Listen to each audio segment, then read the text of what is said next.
Welcome back to Uncontested Investing.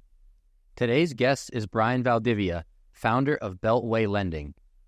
Brian's real estate journey began in 2019 with a seller-financed property and limited resources, but by 2021, he had left his career as a financial analyst to develop a DSCR program that originated nearly $40 million in loans. After founding Beltway Lending in 2022, Brian has scaled rapidly, with Beltway originating $135 million in loans, and Brian is now owning 175 rental properties. His story is one of determination, growth, and mastering the hard money lending space. Let's dive into the episode.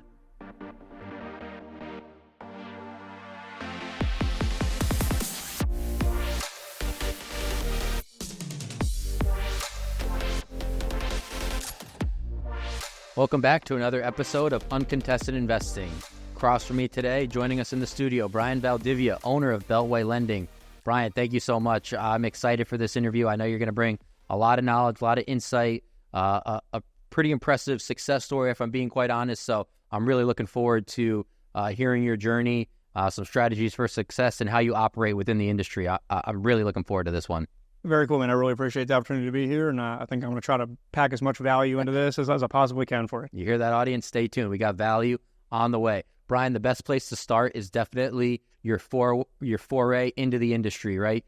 You had a different career path initially, and then you chose to, take up real estate investing, and you're now the owner of Beltway Lending. So kind of talk about that transition and your thought process of how we ended up here today at the studio. Yeah, absolutely, man. One of the coolest things that's a little bit deeper in my past, I used to work in a pawn shop, which is a pretty interesting thing, and I build on that risk management piece all the way through. Most recently, prior to getting into real estate, I was a financial analyst for Northrop Grumman. I worked in the basement. I was an Excel guru. I call myself a wizard. And man, I remember working down there thinking to myself, there's got to be another way, right? I can't just come work in this basement. I have no self-service. I'm finishing my work pretty quick. I'm kind of bored. Got to be something different, right? So I start really getting into real estate, start reading and start learning. I use Bigger Pockets, a pretty big forum. And I started reading about the BRRRR strategy and renovating and all these things that I didn't really, believe me, I didn't understand renovating at all. And it's a nightmare. But so the other owner of Beltway is a guy named Ross Hoff, and I met him back in 2019. Actually, I had decided, I was like, man, I'm going to buy a rental. Somehow I'm going to buy it. And he had one he was selling in my target area, which is Dundalk, Maryland. It's in the county. It's a little bit northeast of Baltimore City. And it took me a long time to actually submit an offer, make an offer, get it under contract, right? Yeah. And I did. And I tell you what, for people listening, sometimes it's really hard to get started, right? The second that I made that offer and had that under contract, it's like the mental block was gone, right? So all of a sudden, I was like, man, that look over there looks like a really good deal. And that's not in Dundalk. That's 45 minutes away. Maybe I should be pursuing that. So unfortunately, that deal in Dundalk did fall apart because of me. I couldn't get their underwriting at the time. It might have been credit score, down payment, or something like that. But rough, right? So that deal falls apart. However, once that mental block was gone, man, I was thinking okay, if I'm having a hard time with underwriting, how do I get around that? How do I get my first deal, right? And that first deal, in my opinion, really sets you up or for success or failure. And I then saw, I started reading about seller financing. I was like, maybe this is the way. I don't need as much. I have some money in the bank, a little bit of money, $7,000 in the bank. So I find a guy that's give me $5,000 and make payments to me for $250 a month, and you can buy the house. So I did that, and it was in a rough part of Baltimore City. It was in the part of Baltimore that gives Baltimore City its reputation, right? It's just not good. Where they shot The Wire. Yeah, not far, right? Familiar with the show. Right around the corner. And I had it in my head that I was going to renovate this property with $10,000. This townhouse that I just bought for $20,000. I was thinking I could renovate it with $10,000. It's 1,300 square foot, and didn't really pan out. So that's an 18-month project, and everything that could have went wrong did go wrong, which I think is really important, right? Everybody says fail your way into success. Yep. Believe me, I didn't set out hoping to fail, right? People broke in, stole tools, stole appliances. The place almost caught on fire. Neighbors were stealing electric. The other neighbor didn't have water, so they were coming over and taking showers in our place when we weren't there. You name it. Crazy. 18 months later, property sells. Because of the seller finance structure, I really only owed $14,000. And that's kind of important, like, because we sold it for 60, right? It's over 60 grand. So that's a windfall at closing of $46,000. $45,000 I walked away with. However, like, that's certainly not profit. Like, yeah, I was definitely a loser in the books for sure. But we used that money to get a hard money loan. And that's really, in my opinion, where the actual story starts. Okay. So I meet with this hard money lender in Baltimore County, and he's like, walking the property with me, and I got a good deal. Like, I know, like, at the time, I didn't know what a good deal was, but looking back, man, it was a good deal. And he says to me, he's like, what are you going to do next? Like, after this, you work for Northrop Grumman as a financial analyst. I'm like, I'm going to come work for you. And he's like, well, I don't really hire people with no industry experience. So that was in August. And in October, I called up the company that I borrowed the money from, talked to the other owner, and I said, look, so-and-so, the other owner denied me a job. He told me no. He said, I don't have any experience. I said, so here's what I'll do. I'm a wizard in Excel. I'll come work for you for free, and I'll do analytics. I just want to learn the game. I want to see it firsthand. So that's, in my opinion, that first property that was really a train wreck led me all the way to this hard money lender. And that's kind of how, in my opinion, the story starts. Yeah, one of the things I definitely wanted to ask you about, because that is such a great decision by you. I mean, look how well it panned out, right? Hindsight's 20/20. But for you to get that on-the-job experience, working with a hard lender, providing them a service, obviously, you went in with a huge value add for the company. How much would you recommend that to somebody else in your situation, right? Thinking about getting into investing, what can that do for them from an advantage perspective, actually getting behind the scenes like you did? Man, it's invaluable. So they ended up saying, hey, you can come work for us for free, do some analytics. And they paid me very well in that free session, right? They took very good care of me, and that was the case throughout my entire time of employment. January 1st, they ended up bringing me on as a full-time employee of 21. And what's interesting about that is my first day, I was like, you're going to be the analytics guy. And they're well known in the space for hard money. They're one of the biggest lenders. Like, they've done an incredible job. However, they didn't have, at the time, a good takeout program, a good 30-year product for anybody that had a hard money loan and wanted to keep it. And man, like, I just jumped in the weeds on a file that was just struggling, and I got it to the table. I got it closed. And they're like, man, what do you know about the mortgage industry? And I was like, nothing. Like, I don't know anything, but I know how to learn. And I would say one of my strong suits is understanding processes and assembly lines and being able to move things around like that. Okay. And we built out this DSCR program, the long-term rental program in 21. They had just come back after the COVID. They disappeared for a while. And man, we built a monster there, a machine. It was great. So to answer your question, do I recommend it? 100%. If you can find a way to get into the real estate industry, working a job, a W-2 or a commission or whatever the case is, you got to do it. You got to do it. The big thing is the conversations you're going to have every single day. It's on the job training, man. I was learning how to be a better investor. I didn't even know it. I was learning how to invest. I was learning how to do loans. I was learning every aspect of the game. Very cool. And I think conversely too, right? So we talk about investors and working for a private lender and kind of being able to learn by doing that way. But another side of the coin for people in this industry is, like yourself that came in as a financial analyst, there's so many people that are developing these skills in another industry. How important do you think it was for you, or how much of an advantage was that financial analyst background? And if maybe you could take a second to speak to people that have similar skill sets to you of like, look, it's pretty, I don't want to call it easy, but it's a very doable transition when you have that financial analytical background to be able to use those skills and kind of master real estate to some effect, like in the way you did. 100% agree with you on that. For me, back then, it was just numbers on a spreadsheet, right? It's become so much more than that at this point. So what it,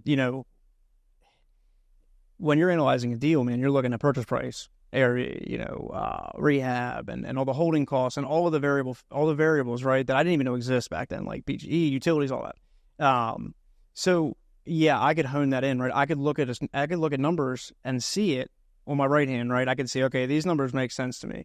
And on the left hand, during my day job, I'm applying those numbers to every borrower I talk to. I'm like, oh man, like this guy's playing in this neighborhood. These are the numbers we're working out. Oh, we're doing another one in this neighborhood. This is how it's working out. Like kind of just looking at that and seeing it in real time. However, like I was a financial analyst. That's one skill set. But I would be willing to argue that everybody out there, no matter what your job is, you are really, really good at something. And it might not even be what your job is, right? Yeah. But that will apply in some way or another. I think the biggest skill for real estate is risk management. In my opinion, that's what has made us successful. Like, and if you, my bad, I hit the mic there. Risk management, I think, is the skill set that's really important. And if you, that crosses over a lot of jobs, right? Like not just analysts, like a lot of people every day are analyzing, are making decisions, you know, that are the safest or have the least exposure. And that, I think, is one of the biggest things. No, I really appreciate that answer because there's a lot of people out there that, you know, are potentially on the fence when it comes to investing, and, you know, the skill set, the aptitude, all that stuff they're already working on, and it's a much easier transition than they think it is, right? So there's a lot of, I don't want to call it scared, but a lot of hesitation, I guess is the better word, to really take that leap of faith, take that chance. But once you get into it, you realize, okay, I'm actually a little bit better than this that I thought. Obviously, there's going to be some lucky breaks. There's going to be some deals that don't go your way. But when you realize, take a step back and realize everybody goes through that, then it's like, okay, just stay the course and success will come eventually. And, you know, those skills can always be enhanced, right? You're not stuck in the same spot forever. So there's always potential to work on things, grow, get better, et cetera, et cetera.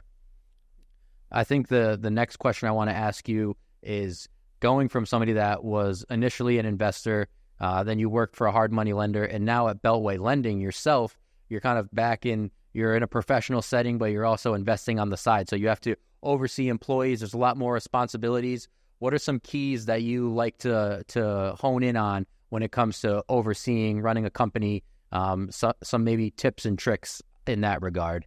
For sure, man. So Beltway Lending started at the sort of unfortunate ending of my time at the private lender, right? What happened on that day is had about $4 million in hard money at mid-July of 22. And for those of you as all 12%, so just a quick math, that's 40 grand is due from me on August 1st, just a hard money payment. 40 grand is going to be due again in September. And I used to always run my refis through that previous company. So now I'm like kind of thinking I need exits. I need exit strategy for this hard money. I've already renovated. I'm leased up. I need to refi. So Beltway was initially built very selfishly. You know, Ross and I were going to have one or two employees, and the sole intention was going to be, I'm going to refinance my own properties.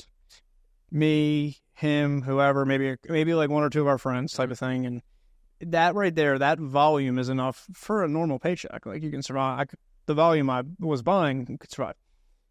So the process when we built it out at Beltway was, let's make this work so that people who have a day job, people who are investing full time, people who are contractors, property managers that are hustling all day, can continue to move at pace without having to slow down, send a document. And, you know, some of the biggest things you hear from people is, I sent that same document in 10 times. You'll never hear that with my company ever. Like, we're crazy. We want to make sure we're making your life easier. So that's been the trick that has allowed me to continue to invest, is our company kind of automates a lot of our CRM is incredible. Our employees are incredible. I can't take anything away from that. As far as the time, though, that's touches on a really valuable point. I believe in hiring adults. As crazy as that sounds, right? Like, yeah, not just in the true sense of the word. Like, I want to hire you, and I want self-starters. I want people that like understand the goal, understand what we're doing, and believe me, we pay for that. Like, I don't. I believe in taking care of my employees. I want my employees to have like whatever they want. And Ross and myself as owners, we're not greedy, man. Like, what we get paid is truthfully less than a lot of our employees.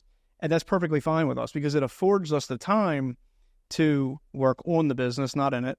It affords us the ability to be with our kids, our family, and continue to scale and grow, man. So that's really it. That's quite an interesting angle. I really like hearing that, actually, though. And I think it's important for a lot of investors that get to your level of success, or people in the industry that are going to become founders or CEOs, right? Like, if you put the right pieces in place, You allow, like you said, your skill set as an investor to flourish. You allow yourself to have some family time, and the people that work under you kind of work with you in a sense, right? So that's a cool way to look at it. I like that. Speaking more so in recent times, though, this past year, the market has seen some challenges. So I guess from somebody that has navigated it fairly successfully, what has the last year brought for you in terms of challenges as an investor or as somebody that runs Beltway Lending, right? So there was so much negative press about the interest rates, inflation, but if you talk to the real people that are in the industry that live it, right, it's business as usual. You're spot on there. And I think that if you're looking for negativity, you're going to find it. And if you're looking for, opportunity, you're going to find that too. As an investor, this is something that I've been telling people for the last year, and anybody that talks to me will agree with this. The last year, interest rates went up. Now they've come down recently, right? Mm-hmm. But they went up. They were as high as 8 for some of the loans, DSCR loans. What that did to a lot of markets is took a lot of investors out of the game. Mm-hmm. They're like, hey, I'm going to sit on the sideline and wait for rates to come back down, whether it's 6.5, 7. Well, let me tell you what that did for me. That took my average offer from 150 to 130 because I'm no longer competing with you. Yeah. My competition pool had shrunk, right? And I'd said all along, I'm just going to stack these, and I'm okay with the 8% rate. I'm okay making less cash flow. And then when rates come down in the 6 range, you'll see me do a massive, massive refinance. And all my purchase prices were lower. My renovation costs were lower because people weren't working. I'm getting ready to do a pretty substantial refi, and it's great. I mean, my cash flow is about to go up. I'm going to probably walk away with a couple bucks because of, cash out, but tax-free cash out too, which is nice, I can see the wheels turning in your head about how excited you are about that opportunity. I'm just thinking about when I'm going to spend it on. Maybe I could go buy more houses. No, but again, it goes back to, because I ask these questions always with the investor audience in mind, right? That, you shouldn't be hesitant. You shouldn't be scared during any market conditions, right? There's always good deals out there. You just kind of have to find the people that are succeeding in that market and try to replicate their formula where it makes sense for you to do so, right? There's always good deals to be had. There's always money to be made. And then again, sometimes you're maybe spending a little bit more than you want, or the interest rate's a little bit higher than you want, but there's always that downturn or comeback in the marketplace where things get great again for you, right? And now those properties that maybe hurt you when you purchase them help you tremendously in 12 months, 18 months, pick your time frame, right? It's cyclical, the market that we operate in. You took the word right out of my mouth. That is, and another thing that, one of the great things that people maybe don't think about is, in my head, I was like, man, rates are going to come down. And when they do, traditionally what happens when rates come down is prices go up because you're adding more competition, more buyers. So I paid less for those properties. Rates came down so I can get more cash flow. And on top of that, my appraisals, I'm already expecting them to come in maybe 5% higher than I had projected. So, my normal townhouse that might appraise for $225, I'm seeing them sell for $250. And I'm like, I couldn't have got any luckier. Yeah. It's like, I love it, Brian. We're off to a great start here. The strategies, the insight, that's exactly why we had you on. You weren't kidding when our investors were going to get some value here. So I love this episode so far. We're going to take our first break, though. We'll come back with our first segment, the Money Making Minute. Audience, stay tuned. Brian's going to keep bringing it for the rest of the episode. Thank you so much, Brian. We'll be right back. REI Inc. is the premier monthly publication for real estate investors. Dive into a wealth of expert insights and knowledge from industry leaders and gain valuable regional market insights, ensuring you always have the best information right at your fingertips. Visit REIInc.com to elevate your real estate investment game today.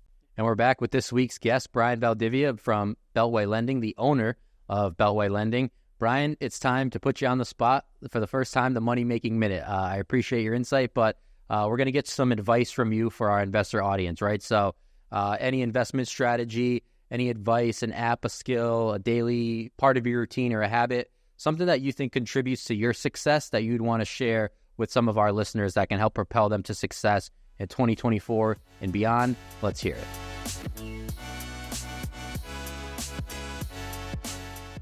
Thank you. So I'm going to take this to target and talk to people who have never done a deal or they're new investors and they're wondering where to get started, because I think that's one of the biggest holdbacks. every city, every town, everything, no matter where you're at, has some sort of Facebook group, some sort of meetup group, some sort of, collection of people who are getting together and networking or having some sort of event or get together. You should 100% join those immediately, and I'm going to tell you some steps to take to really, really get the most out of that. I did this when I first got started, and I still to this day do it. I talk to as many people as I can in those rooms, not even from a sales standpoint, more from an investor standpoint and helping people standpoint.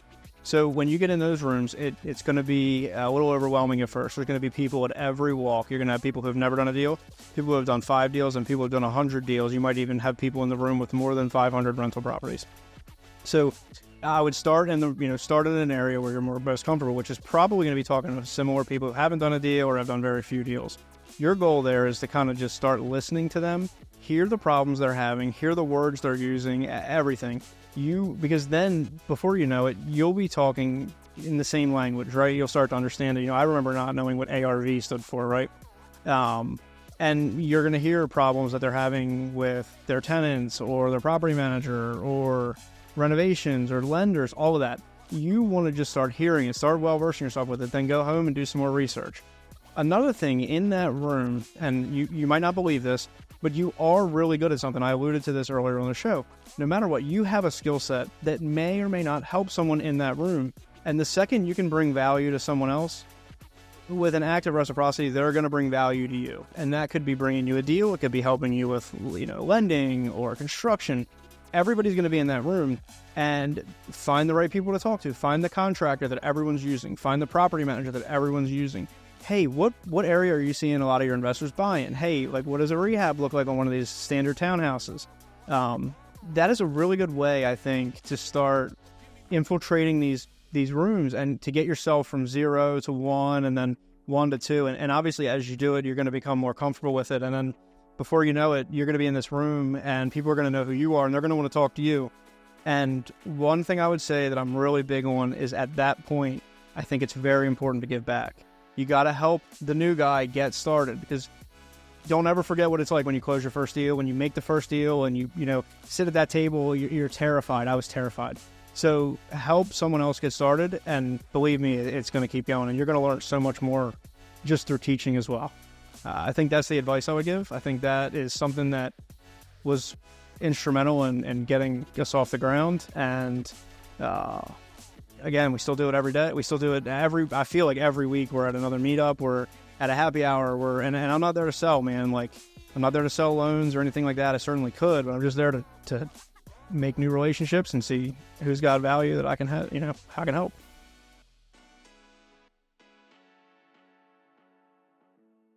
Brian, I love that answer, right?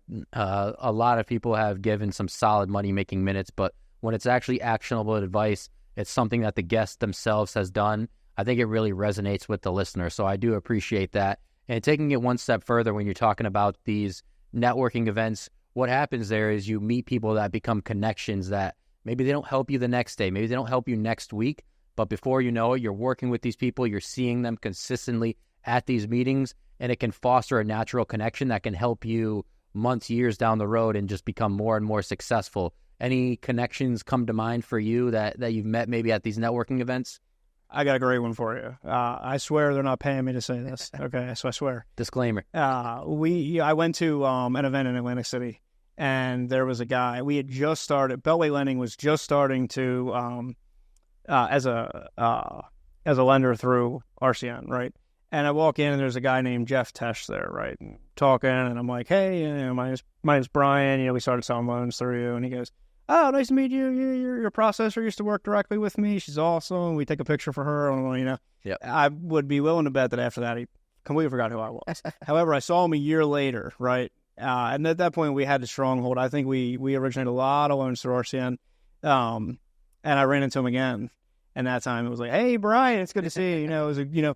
So at one of those events, I met Jeff Tesh, the CEO of RCN. Incredible. Even when we were nobody, he still took the time to kind of talk to me, kind of gave me some advice on structuring and posturing some of our loans and things like that. And that's one of those connections, man. So in the last quarter, or I guess the third quarter of 2024, my company originated $30 million in loans through RCN. So Who'd have thought that, 2 years ago, Yeah. I know he didn't think it. I certainly didn't, right? Yeah. That's where we'd be. And it's those connections, man, they go a long way. They're impactful. And Jeff comes up here and there in these interviews. And I think that's his superpower, right? Is whether you're another CEO and one of his good friends in the industry, or you're somebody just looking to learn more about the business. He treats everybody equally, takes people under his wing. So shout out to Jeff. Not like he needed another one, but that's something that I noticed that me personally as an employee definitely struck a chord with me. And, hearing other people say the same thing, it's definitely sparked something like, okay, that's something that he's really good at. And it makes a difference, right? It instills a confidence in you. It wants you to do better, things like that. So all good stuff. And that's just a great example of people you can meet and, what those networking connections can do for you, right? Sometimes people can get discouraged if they go to an event and they don't close a deal within the next 2 weeks, or, things aren't going their way, but it's the longer effect or the patient, the long game, right? That really matters when it comes to networking. So back to the deal flow and the aspect of you as an investor. Is there something that you have in place already when you go to a deal where this property needs to check every box? Are you able to kind of be flexible? What does that look like for you when you're trying to decide if this next deal is right for you? I'm going to break that up into two types of deals, right? Kind of like a standard deal and then an out-of-the-box deal. Okay. So standard deal, I got some advice from Ross when I first met him, way before Beltway, way before we even knew each other. And he's like, hey, when you start investing, lock in on an area, right? Don't be all over the place. And that wasn't how we were. We were out buying everywhere, man. Baltimore City, Baltimore County, anywhere I could find the right deal, I was buying it. And then one thing that changed is I like this neighborhood in Dundalk, right? It's West Inverness. And started looking at it, and I was like, man, these houses, there's really two different types of houses. There's a 2-bedroom and a 3-bedroom. And a 2-bedroom is 896 square foot. The 3-bedroom is 1024. So to me, I'm going to show you how granular I can get.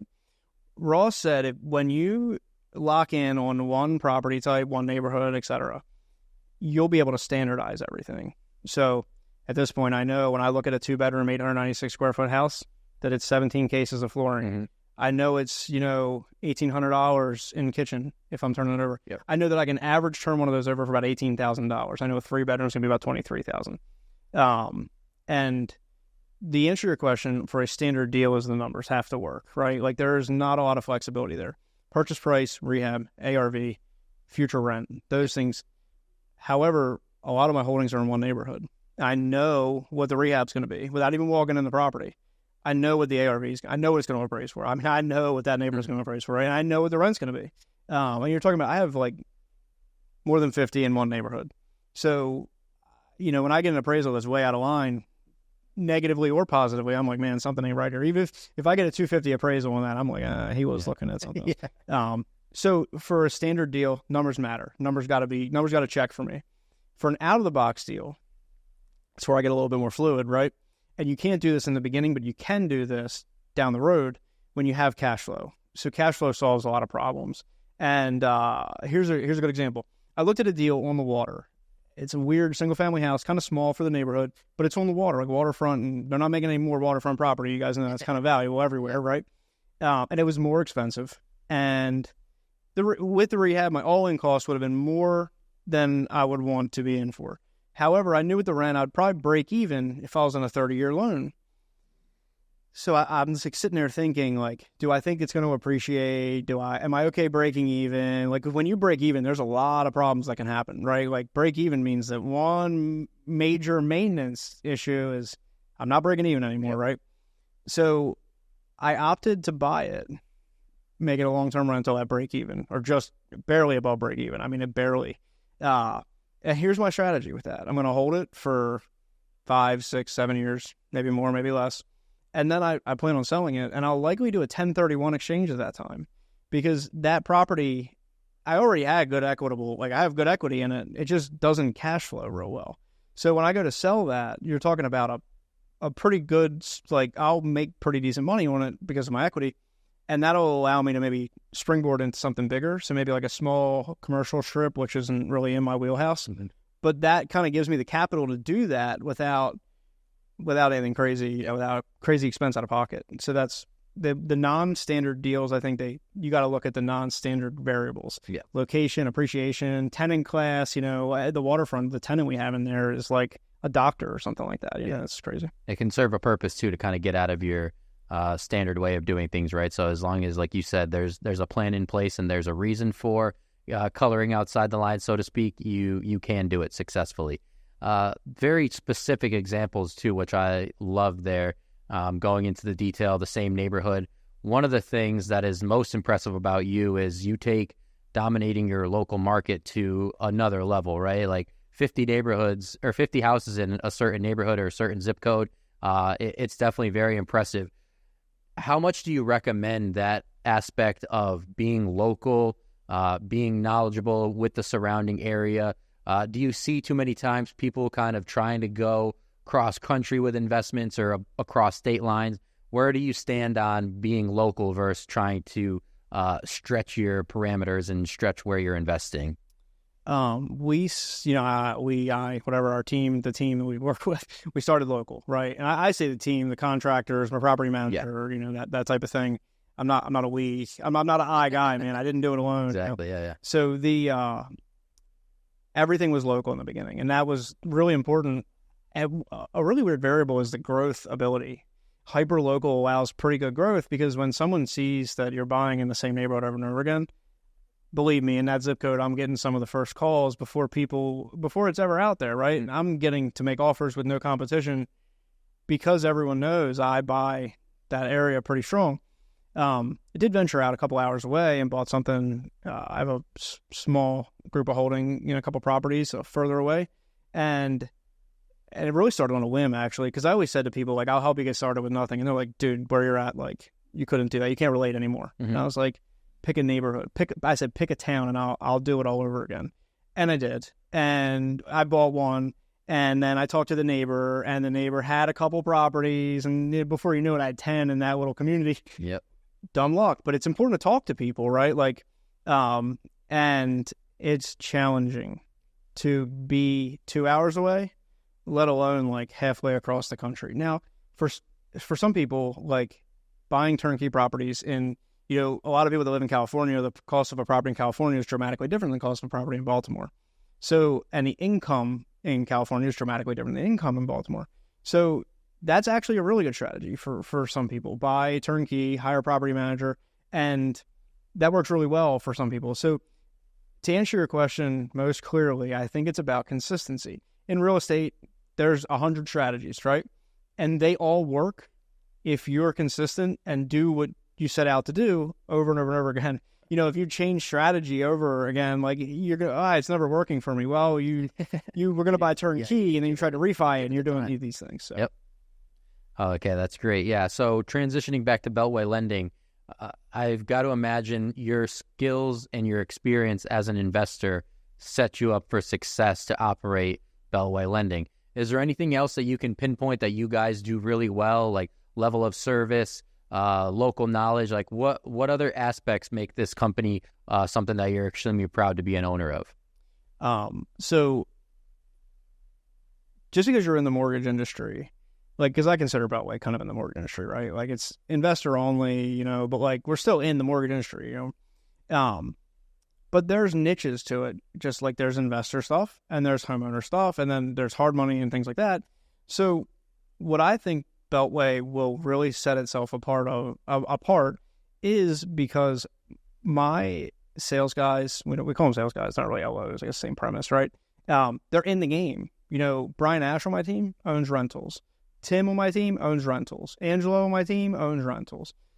Bianca owns rentals. Like the team owns rentals. So when you talk to any of my sales guys, you can get legitimate, real life advice, and we don't care if you do a loan with us. Like, I mean, I'm sure that they look at their paycheck at the end of the month, but truly, like, when you say, "Hey, I want to max out this cash out refi," Brian Ash, incredible. He has a CPA background. Like, the first thing he's going to say to you is, "If you do that, you're going to be making $150 a month." Like, does that make sense? Like, does it make sense to handicap your cash flow? Yeah. Which I think is valuable. It's free advice, and we'll still do whatever you want at the end of the day. But sometimes you get caught up in the numbers and everything, and you forget to like take a look at the other pieces of that puzzle.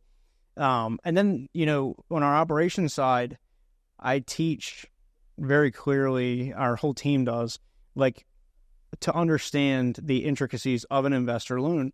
I remember seeing a HUD a couple of years ago, and it was like, hey, we're doing a cash out refi, send the borrower the HUD, and the borrower's bringing $20,000 to closing. I'm like, guys, by definition, this is not really a cash out refinance, right? Like, something's not right here. And that's an example that I'll never forget. Like, I would never want someone on the Beltway team to be like, hey, here's your cash out refi HUD, you're bringing $20,000. They're like, come on, guys. Like, so that won't happen with us, right? I think those are two factors, but one final factor I think is also really important.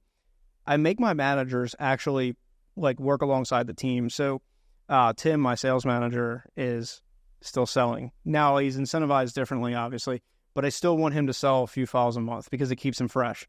Melissa, my operations manager, who is in charge of all our processors, still processes 1 or 2 a month because I want them to know, they're the front line, whatever. I want them to know when things change, guidelines change, LTV change, market changes. I want them to know, so when they navigate it, they're able to then teach the rest of the staff, hey, this just came up. Here's how we navigated. We're good to go. We're still on track for closing.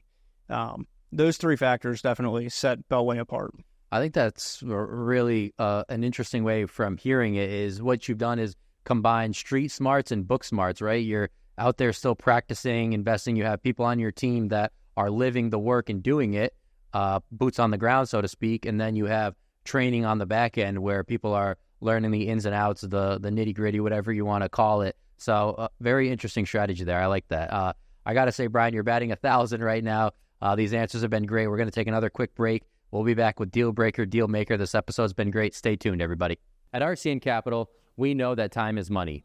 With our competitive rates and quick turnaround time, you can receive funding in as little as 10 days. We offer flexible payment plans to relieve the pressure of the repayment process. Our team is experienced in making sure that you choose a loan that will suit you best.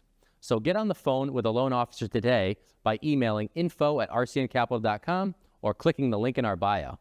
Brian Valdivia, owner of Beltway Lending, joining me this week on Uncontested Investing, and it has been a doozy. Some great answers, some great insight, actionable advice, which we love to hear, Brian. So I think our audience is, taking notes, and tomorrow they're going to implement some of the stuff that you're talking about. So we appreciate you dropping some knowledge today. I really have enjoyed the conversation. Second segment of the episode, Deal Breaker, Deal Maker. We're starting to do it a little bit different than we have in the past. Our audience is used to doing this one way, but I think this next way is going to be just as impactful, if not more. So the Deal Breaker, Deal Maker segment for you, Brian, is telling us a story about a time in your career that you view as a turning point, whether it was a high or low moment, something that was the catalyst for your success, if it was a decision, a specific property, anything that you can think of that was really a turning point for you to help you where you are today. Go for it.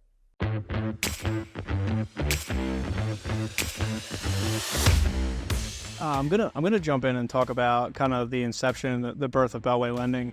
I was working for a hard money lending company, which I alluded to earlier in the episode, right? And super happy there, and unfortunately, it came to an untimely end, right? And it wasn't really foreseen by either me or the company. It just kind of ended, man. And we're on great terms, me and them and all that. However, I found myself in a position where I had rentals, bringing in some cash flow, but for the first time, I didn't have a W-2 in my entire life.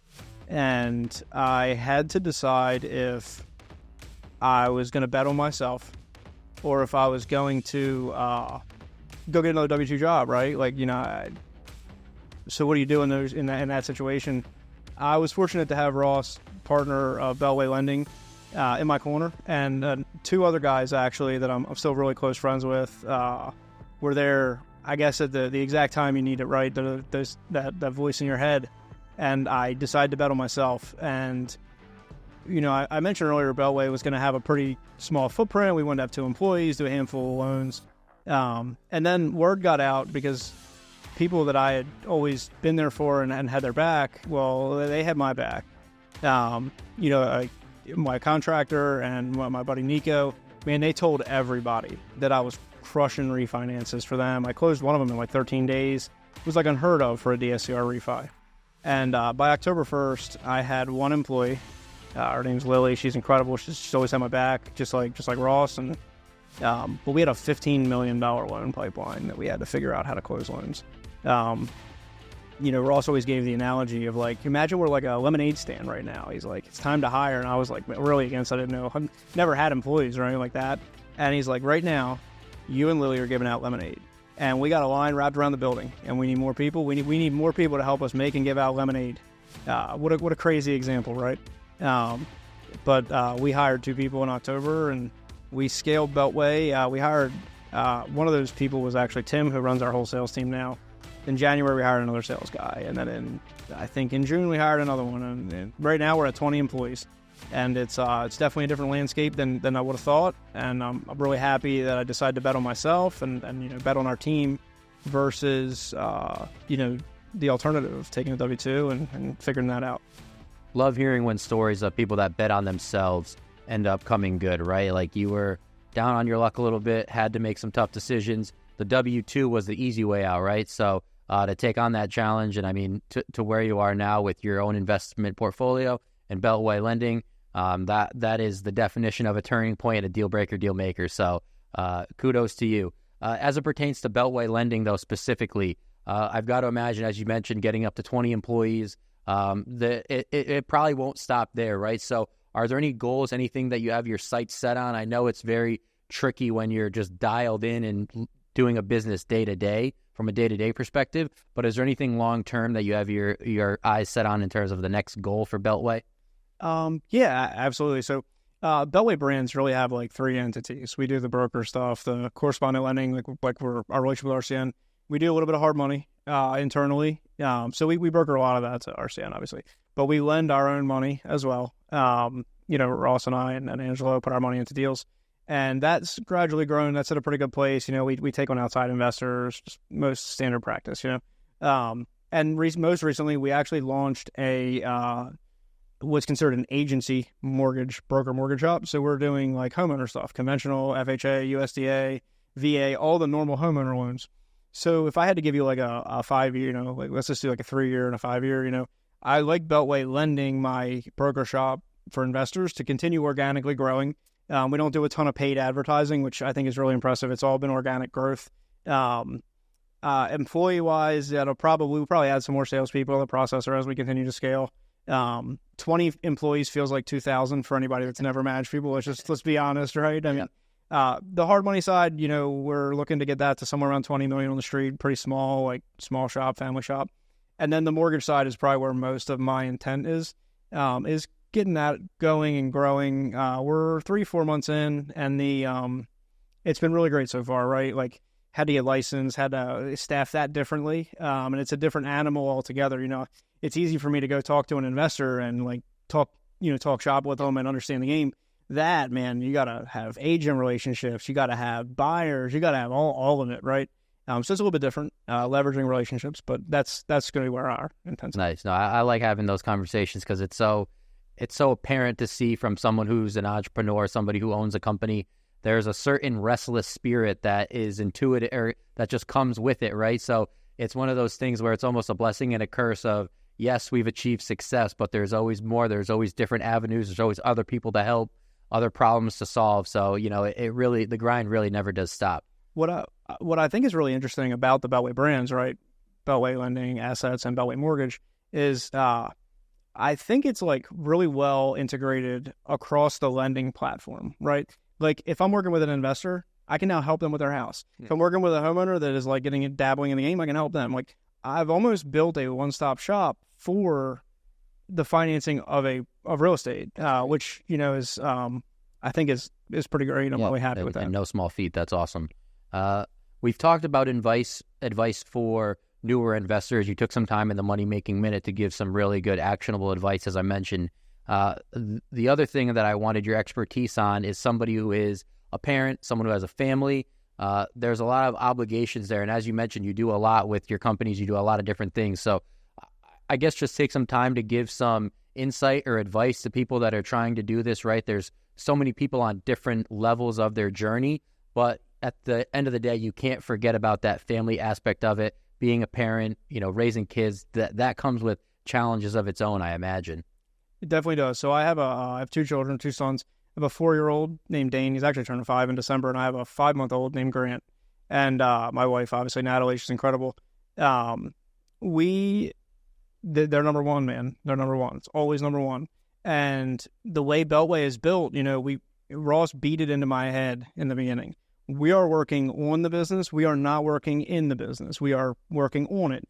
You don't need to be in the weeds. You need to we'll have, a team that, so that allows me to take the Friday lunch when Natalie texts me. You want to go get lunch with me and Grant, I'll tell you what, as a financial analyst in that basement, I couldn't have even received that text, No service. Yeah, exactly, man. So it's important. And I think that, I just got my son's pre-K 4 school pictures. Got it last night, man. And I was looking back, even 2 years ago, they changed, your children changed so fast in that period. I could just see the structure of his face and how it's changed in 2 years, and on top of that, they're at the most influential part of their life, right? And I think it's really important to be there 100%. You need to be present. You don't just need to be in the room, right? You need to be you got to be in the room, you got to be present. How can I help? My wife with a 5-month-old is home during the day. As soon as I get home, what can I do to jump in and help? And I think that if, like I said, we hire adults, right? It's one of my favorite lines.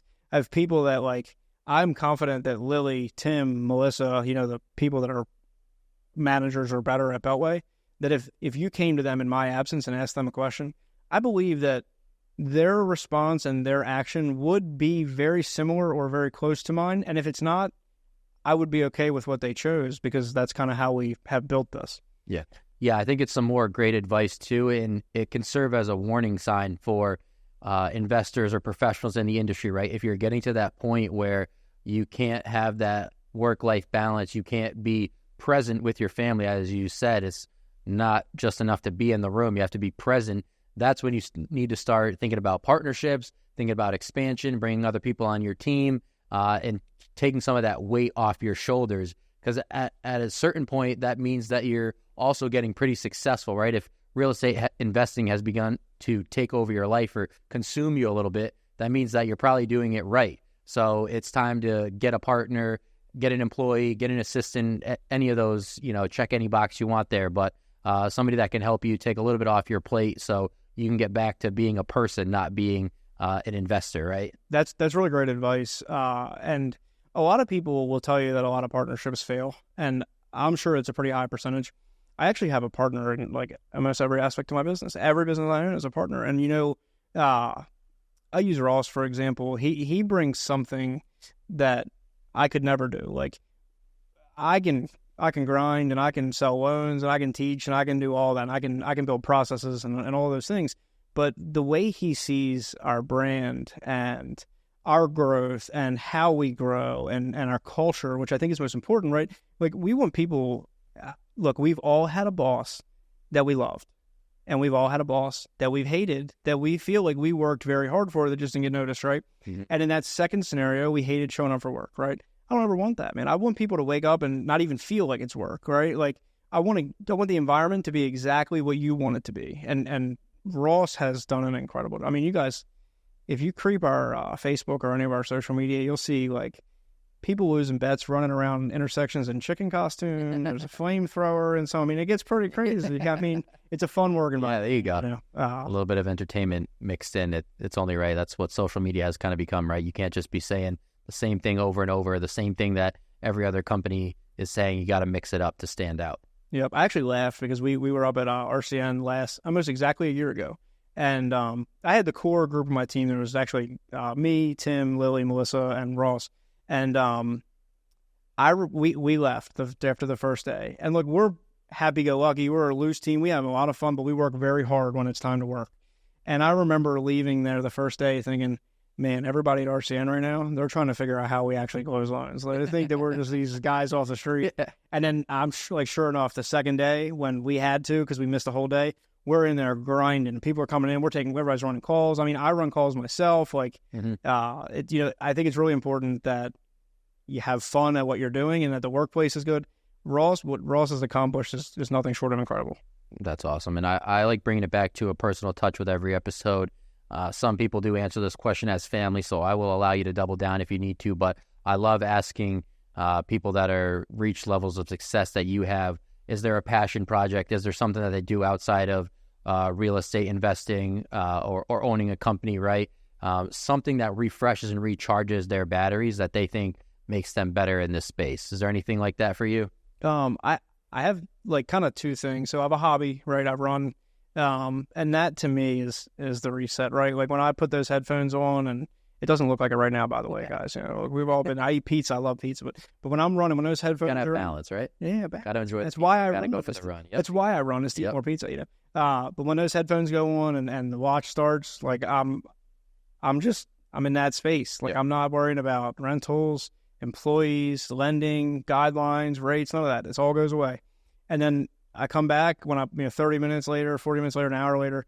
I've run actually a handful of half marathons. Nice. I've one teed up for November 2nd. So that to me is that. And I also do something that is, I believe that, quarter 1, 2, and 3, we make changes and we we adapt and we do whatever. And then quarter 4 is time to cash in. To quarter 4, it's time to take advantage of everything that we've honed in quarter 1, 2, and 3.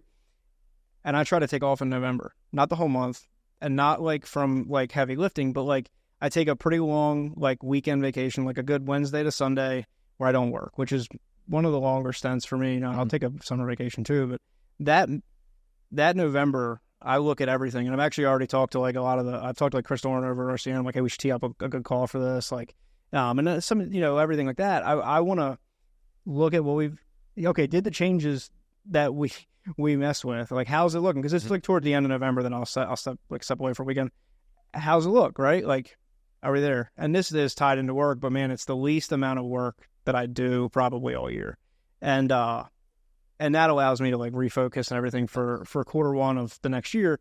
I like that, but man, between that and running, and that's the way. All right, I can't let you get out of here with asking, do you have a go-to song, artist, genre?